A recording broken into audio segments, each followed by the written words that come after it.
ভালো যাচ্ছে। এক মিনিট আবার কি আরো ভালো যাচ্ছে। ওয়ার্ড অফ মাউথে সবার পজিটিভ ভালো লাগছে। আপু মেজাবিন আপু একটু ক্যামেরায় বলবেন তাহলে সবাই বুঝতে পারবে। ওকে আপনারা কি প্রচারণা করছেন?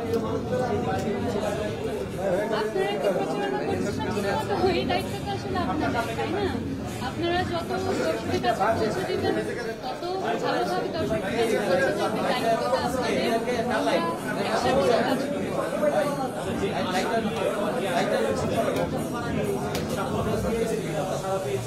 এক সপ্তাহের মধ্যে আসলে বোঝা যায় না একেবারেই, যেহেতু অনেক ভালো পজিটিভ রিভিউজ পাচ্ছি, তো খুবই খুবই হ্যাপি। আমরা চেয়েছিলাম একটি গল্পভিত্তিক কাজ করতে এবং এমন একটা গল্প নিয়ে আসতে যেটা আসলে দর্শকের উপর একটা ইম্প্যাক্ট ফেলতে পারবে, তাদেরকে ভাবাতে পারবে। এবং আসলেই তা হচ্ছে, যতটুকু আমি দেখছি, শুনছি এবং টিমের কাছ থেকে জানতে পারছি, দর্শক গল্পটার ভাবনাটা বুঝতে পারছেন এবং কী কী পরিবর্তন আসলে আনা উচিত, যে ব্যাপারগুলো নিয়ে কথা হয় না সেগুলো নিয়ে কথা বলা শুরু হচ্ছে।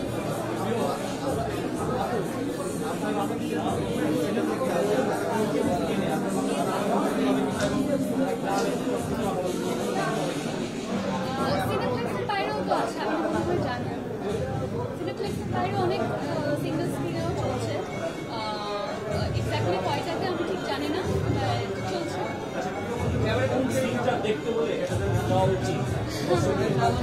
সিনটা বলে দিলে তো আসলে হবে না।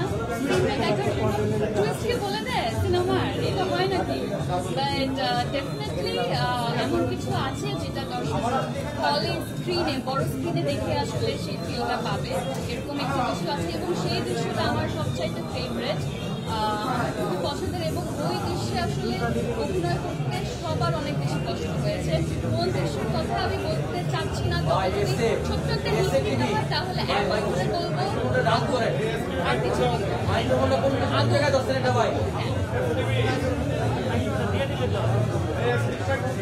এখন এই মুহূর্তে এক সপ্তাহ হলো একটা সিনেমা রিলিজ হয়েছে, এক সপ্তাহের মধ্যে আসলে সেকেন্ড সিনেমা নিয়ে কি ভাববো, কোনো কিছু ভাবছি না এই মুহূর্তে।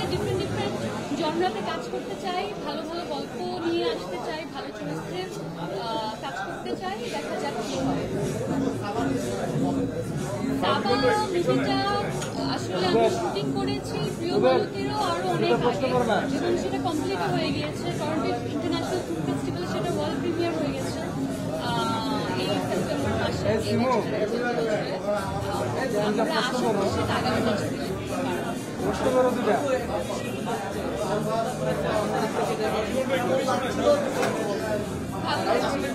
এত বড় একজন অভিনেতার সাথে দেখা হয়েছে এবং আরো অনেকের সাথে দেখা হয়েছে, কথা বলার সুযোগ হয়েছে, তাদের জীবনের গল্পগুলো শুনতে পেরেছি, কাজ করতে ভালো লেগেছে।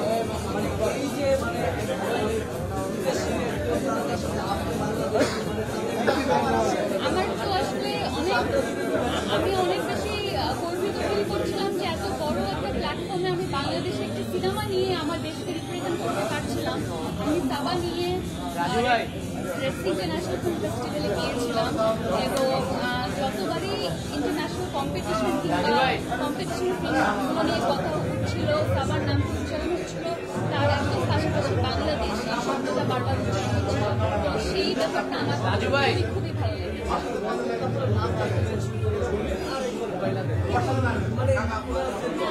অনেক ভালো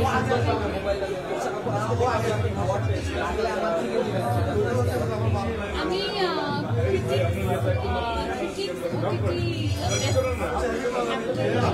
ফিমেল অ্যাক্টর হিসেবে অ্যাওয়ার্ড পেয়েছি। আমার কাজ আমি চিনি জন্য, যেটা আইসক্রিনে গিয়েছিল, ডিরেক্টেড বাই মিকি জায়েদ ভাইয়া, আমার সাথে শামুল ভাই ছিলেন, আর অনেকেই ছিলেন। ওটার জন্য আমি অ্যাওয়ার্ড পেয়েছি। জুরি বোর্ডকে অনেক ধন্যবাদ জানাতে চাই।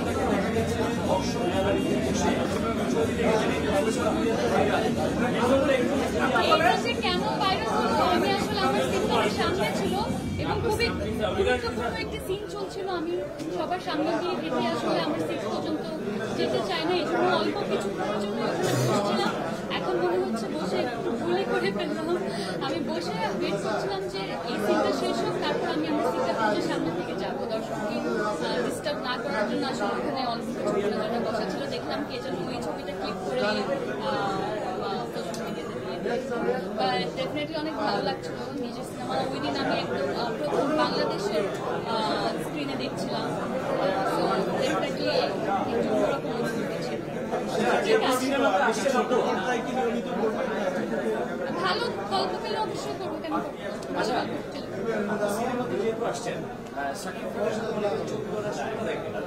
পেলে। ভালো গল্প হলে কোনো প্রবলেম নেই, আমি সবসময় ভালো গল্পের সাথে থাকতে চাই, ভালো ডিরেক্টর থাকবে এবং আমার চরিত্রটা খুবই ইম্পর্ট্যান্ট। আমি কি করছি সেটার কোনো মিনিং আছে কিনা সেটাও খুবই জরুরি। গল্পটা কতটুকু ইম্প্যাক্টফুল, গল্পের মধ্যে পাওয়ার আছে কিনা সেই ব্যাপারগুলো খুবই ইম্পর্ট্যান্ট। তো ভালো গল্প হলে আমি যে কোনো গল্পের সাথে আছি। থ্যাংক ইউ আজকে। আর বলেন, আপু বসে নেন, আপু বসে নেন। না না, চুক্তি বলতে কথা চলছে, কথা চলছে এবং এখন কথা চলে যেটা হয় আসলে নাম বলা যায় না, কোনো ডিটেলস বলা যায় না। বাট যখন বলার মতো সুযোগ এবং সময় হবে আপনাদের সবাইকে জানাবো। অবশ্যই থ্যাংক ইউ,